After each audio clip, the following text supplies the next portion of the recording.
Hello everyone, welcome to success classes. I am Gaurav Soin और आज आपके सामने एक बहुत ही इम्पॉर्टेंट इशू के ऊपर मैं आज बात करने वाला हूँ। और वो इशू ये है कि बहुत से स्टूडेंट्स अक्सर मुझे यूट्यूब वीडियोस के नीचे कमेंट करते हैं या टेलीग्राम चैनल पे ये चीज़ लिखते रहते हैं कि सर फलानी यूनिवर्सिटी हमें पीएचडी में फेलोशिप प्रोवाइड करेगी कि नहीं करेगी, या फिर इस यूनिवर्सिटी से अगर हम पीएचडी करते हैं तो आगे जाकर के हमें कुछ फाइनेंशियल असिस्टेंस मिलेगा कि नहीं मिलेगा। मतलब the main objective of making this video is कि जो एक रिसर्च स्कॉलर का ध्यान होना चाहिए एक पर्टिकुलर डायरेक्शन में, वो डायरेक्शन अब रिसर्च स्कॉलर का जो है वो नहीं हो पा रहा है। ये मैंने अपने गाइड से भी डिस्कशन किया था और वही इनफैक्ट उनके ही ये कोई क्वेरी नहीं है, सच किसी ने कोई क्वेरी नहीं लिखी थी। हम I had a discussion with my guide और हम लोग का जो ग्रुप वगैरह बना हुआ है, तो दे जस्ट टोल्ड मी कि नाउ जो रिसर्च स्कॉलर्स हैं जो कि अभी उन रिसेंट जिनका एडमिशन हुआ है यूनिवर्सिटीज़ में, they are much more focused on financial assistance rather than the essence, the real essence of PhD, the real essence of doing PhD। जो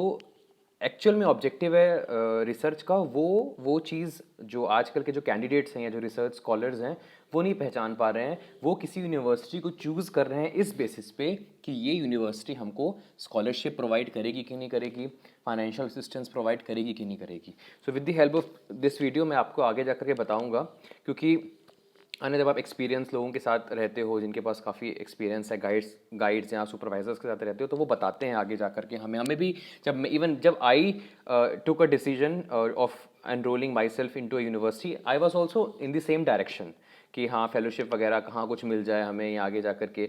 मैंने भी इस पॉइंट ऑफ व्यू से लिया कि जो यूनिवर्सिटी से मैं कर रहा हूँ वहाँ मुझे जो है फेलोशिप, अगर मेरा JRF हो जाता है तो फेलोशिप मुझे मिलेगी। तो मेरा भी सेम व्यू पॉइंट ही था। पर जब मैं इसके अंदर आया तो मुझे पता चला कि नहीं, ये एक रिसर्च स्कॉलर का कभी भी ऑब्जेक्टिव नहीं होना चाहिए कि जिस यूनिवर्सिटी से हमें फेलोशिप मिलेगी हमें वो करनी चाहिए। The parameter is a little bit you can say inaccurate. So with the help of this video, मैं ये सिर्फ मेरी आवाज़ नहीं है, जितने भी मैंने लोगों के साथ मैं कॉन्टैक्ट में रहता हूँ इन माई यूनिवर्सिटी, उन सब की जो माइंडसेट है वो मैं आपको with the help of this video convey करने की कोशिश करूँगा। So before that I would like you all to subscribe my YouTube channel success classes, जिसमें हम आपको बहुत कोशिश करते हैं कि हम PhD और रिसर्च का जो असेंस है, जो प्रॉब्लम्स हैं, उसके ऊपर वीडियोस बना सकें।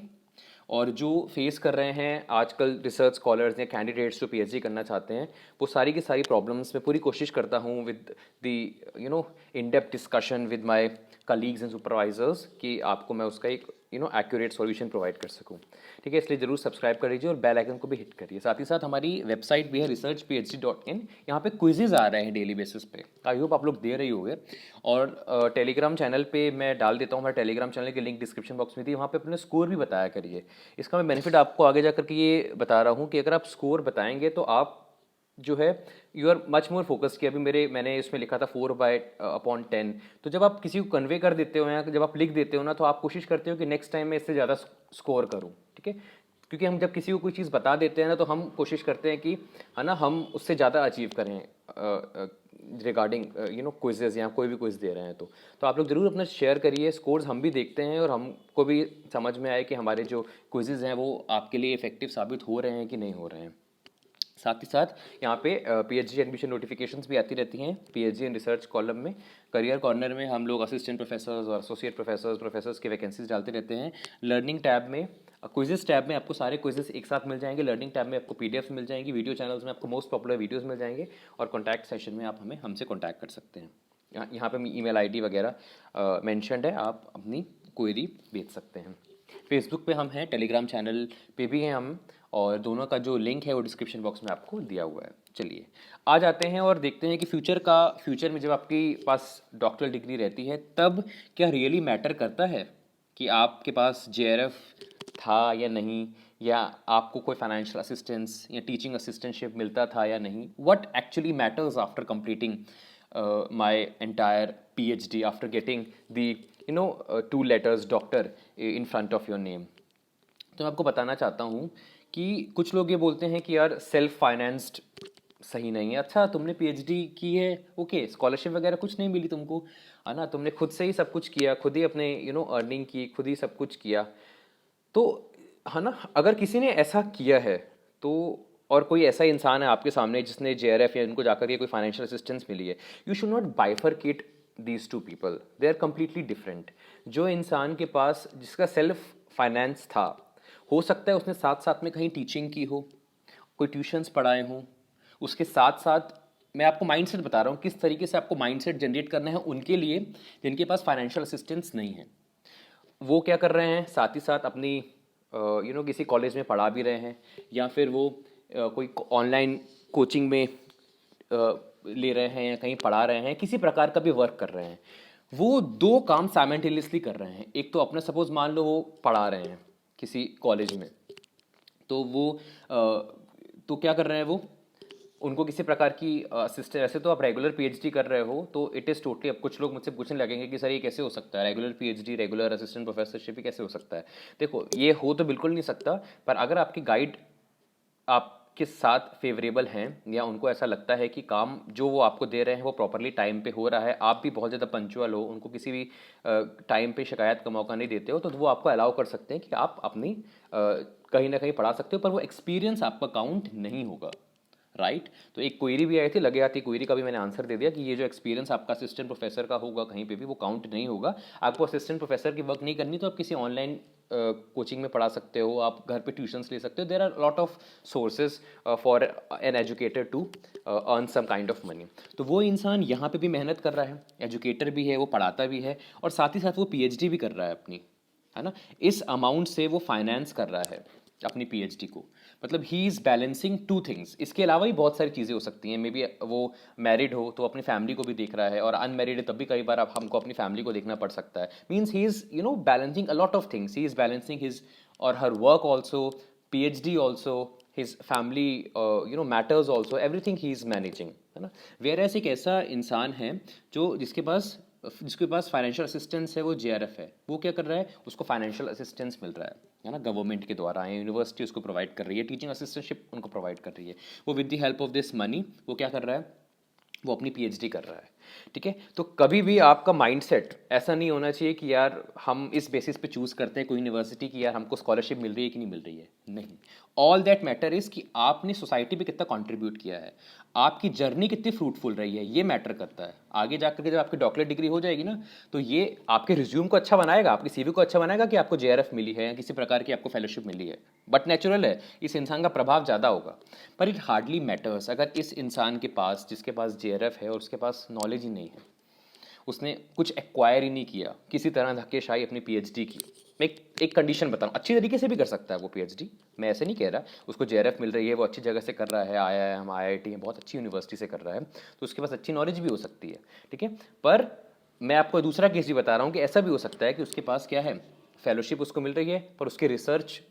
में इतना कंट्रीब्यूशन कुछ खास नहीं रहा है, इतनी उसको नॉलेज नहीं मिली है। तो कोई ऐसा इंसान है जो क्या कर रहा है, जो अर्न भी कर रहा है, साथ ही साथ उसकी पीएचडी भी अच्छी है। मतलब जब आपके पास डॉक्टरल डिग्री आ जाती है, उसके बाद जो जहाँ पे भी आप जाते हो एज अ वर्क, तो उनकी माइंडसेट क्या होता है, उनकी मेंटालिटी क्या होती है। उनकी मेंटालिटी होती है कि आपने रिसर्च जो ये टाइम लगाया है, इट शुड बी फ्रूटफुल। आपको नॉलेज कितनी मिली है इस पर्टिकुलर जो भी आपने टॉपिक बनाया है, इससे आपने अपनी, मैंने आपको बताया था इसके पहले वीडियोस भी, आपकी पर्सनल कैरेक्टरिस्टिक्स भी इंप्रूव होती हैं। आप पेशेंट आपके पास पेशेंस आ जाता है, आपका परसेप्शन बदल जाता है, बहुत सारी चीज़ें आपकी फिजिकली आपके एज अ ह्यूमन बींग आपके अंदर कैरेक्टरिस्टिक्स डेवलप होती हैं। साथ ही साथ अकेडमिकली आपके पास नॉलेज भी होनी चाहिए, आप सोसाइटी को कॉन्ट्रीब्यूट भी करो, है ना। अगर आप कुछ कॉन्ट्रीब्यूट कर रहे हो, which means you are doing your research properly.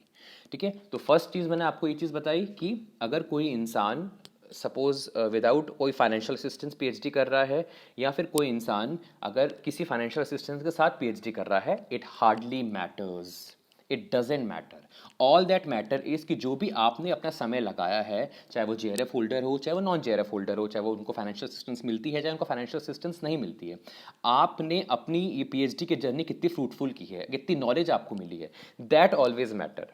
एक अंतर बस ये हो सकता है कि आपका रिज्यूमे थोड़ा अच्छा हो जाएगा, पर उसके बेसिस पे कोई शॉर्टलिस्ट नहीं करता आपको। अगर आप इस सोच में हैं तो उस बेसिस पे आपको कोई शॉर्टलिस्ट नहीं करता है कि यार इस बंदे के पास, आप खुद सोचो, you are someone who is hiring people, you are recruiting people, और एक इंसान है उसके पास JRF है और उसके पास कोई रिसर्च की एज सच नॉलेज नहीं है, और एक इंसान है जिसने कड़ी मेहनत करके अपनी अर्निंग के साथ अपनी पीएचडी सेल्फ स्पॉन्सर की है, और फिर उसके पास उसको पता है कि यार मेरे को फाइनेंशियल असिस्टेंस नहीं मिली तो मेरी या जो मुझे नॉलेज अच्छी तरीके से लेनी है जिससे मैं किसी भी जेआरएफ होल्डर से पीछे ना रहूँ, उसने अपनी पूरी 101% लगाया, तो वो किस चीज़ को चुनेगा? उनको सिर्फ अपना देखना है कि हाउ आवर ऑर्गेनाइजेशन या how our institution is getting profit, और आपको रख करके हमारे ऑर्गेनाइजेशन हमारे इंस्टीट्यूशन को क्या फ़ायदा होगा। तो इट हार्डली मैटर्स कि आपके पास जेआरएफ है या नहीं है, ऑल दैट मैटर इज आपके पास रिसर्च की कितनी नॉलेज है। और इसी माइंडसेट के साथ आप किसी भी इंस्टीट्यूशन और ऑर्गेनाइजेशन को चुनो। आप अपनी गाइड को भी इस पॉइंट ऑफ व्यू से चुनो। अब कुछ लोग बोलते हैं सर हम सेंट्रल यूनिवर्सिटी में अप्लाई कर रहे हैं, हमें गाइड का कैसे पता चलेगा? जहाँ पे ये मैंने सब जगह अप्लीकेबल नहीं बोला है। कई कई स्टेट यूनिवर्सिटीज़ में क्या होता है, उनके प्रॉस्पेक्टस में या उनके वेबसाइट पे लिखा होता है कितनी वैकेंसीज़ हैं, वो डिस्क्लोज कर देते हैं, जिसमें आप देख सकते हो कि वो इवन कॉन्टैक्ट नंबर भी लिखे होते हैं,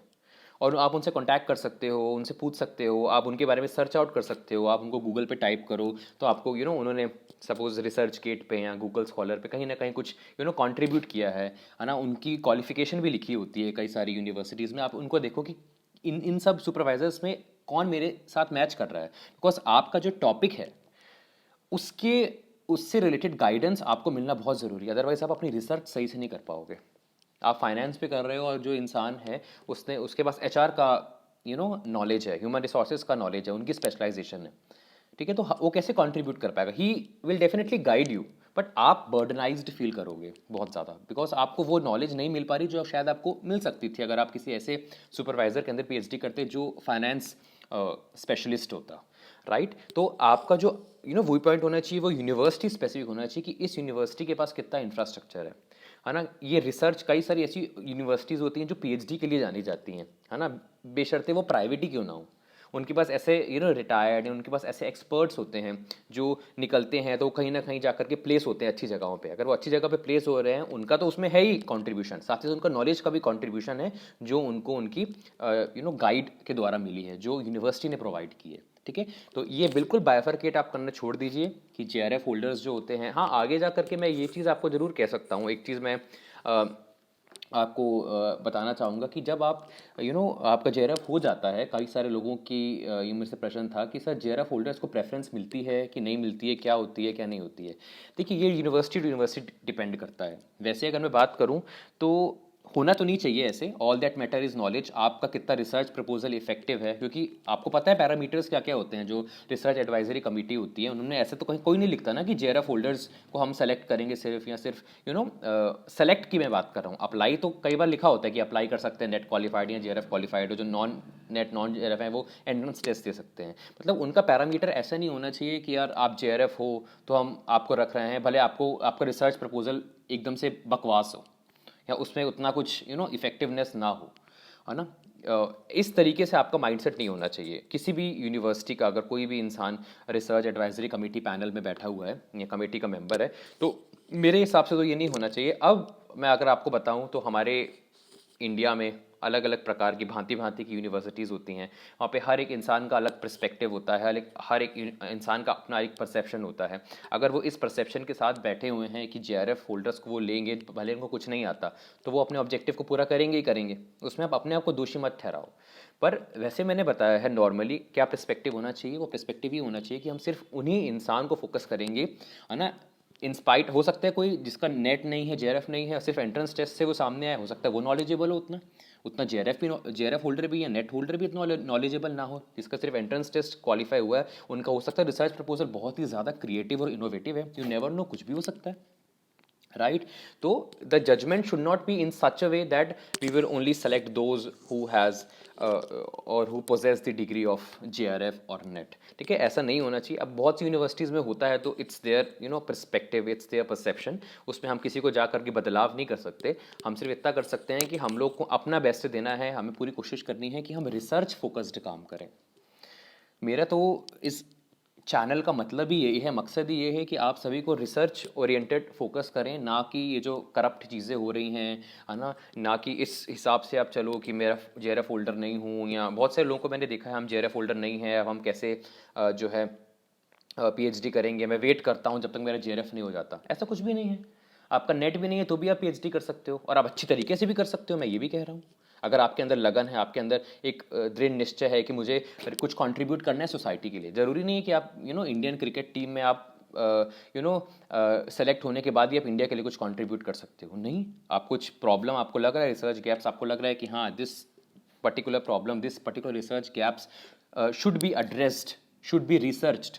और अगर आप सही तरीके से रिसर्च प्रोसेस एवरीथिंग आप फॉलो कर रहे हो with the help of your research guide, with the help of the resources that your university provides, तो आप उसको अचीव कर सकते हो, और that is the essence of PhD.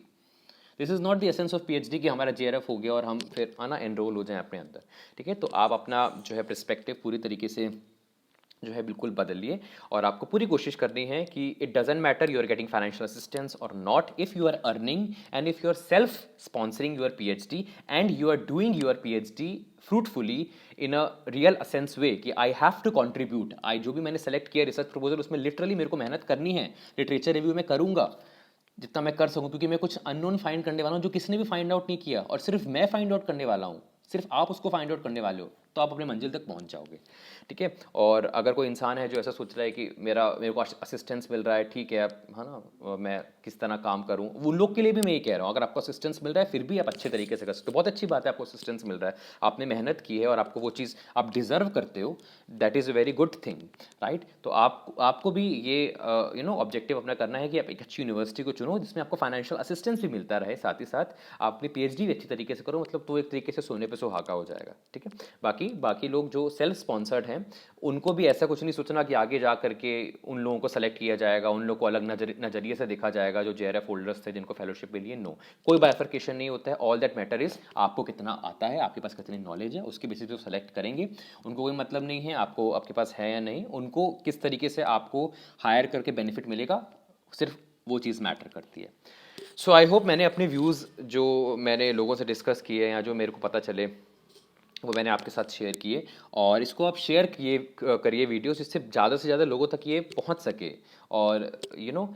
लोग को पता चले, उनका पर्सपेक्टिव चेंज हो और वो सही डायरेक्शन में अपनी मेहनत कर सकें। So thank you so much everyone for your likes and comments, ऐसे ही आप हमें प्यार देते रहिए, मिलते हैं नेक्स्ट वीडियो में, have a very nice day ahead.